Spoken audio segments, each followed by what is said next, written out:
India आघाडीकडून विनायक राऊत यांना उमेदवारी मिळाल्यानं निवडणूक अधिक सोपी झाली आहे। चिपळूणपासून तळ कोकणापर्यंत आम्ही विनायक राऊत यांचा प्रचार करणार आहोत। प्रत्येक बूथ आणि गावागावामध्ये जाऊन विनायक राऊत यांचा प्रचार केला जाईल। इंडिया आघाडीच्या उमेदवारांना निवडून आणणं हे आमचं कर्तव्य आहे, असं माध्यमांशी बोलताना अविनाश लाड यांनी म्हटलं आहे।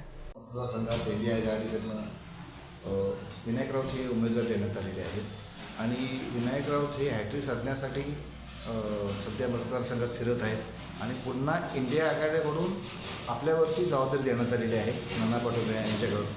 आपण या लोकसभा निवडणुकीमध्ये कशा पद्धतीने काम करणार आहात? तुम्ही निश्चितपणे आज आमची पहिली आघाडी आम्ही घेतलेली आहे की महाविकास आघाडीच्या माध्यमातून विद्यमान खासदार विनायक राऊत यांची उमेदवारी इंडिया या घटक पक्षातर्फे डिक्लेअर झालेली आहे। आणि तुम्ही पाहिलं असेल की रत्नागिरी जिल्ह्याचा अध्यक्ष या नात्याने नानाभाऊंनी माझ्यावर जिम्मेदारी दिली। माझं कर्तव्य आहे की आम्हाला राहुल गांधींचा पंतप्रधान करायचं असल्यामुळे आम्हाला एक एक खासदार महत्त्वाचा आहे आणि त्या अनुषंगाने आम्ही या ठिकाणी काम करतोय। मंडणगड ते राजापूर प्रत्येक बूथवर जाण्याचा माझा प्रयत्न असेल आणि हे दोन खासदार आहेत, एक आनंद गीते असतील, दुसरे आमचे विनायक राऊत असतील, या दोन्ही खासदार निवडून आणण्यासाठी काँग्रेसचा सिंहाचा वाटा यामध्ये असेल हे आज तुम्हाला नक्कीच सांगतो मी।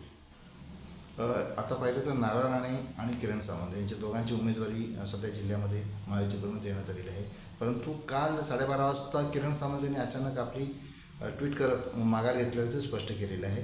कशा पद्धतीचे याकडे आपण कसं पाहताय? नाही, आम्हाला बघा उमेदवारीचं आम्ही कमी की चिंता केली तर शेवटी प्रतिस्पर्धी कोण ना कोण येणारच आहे।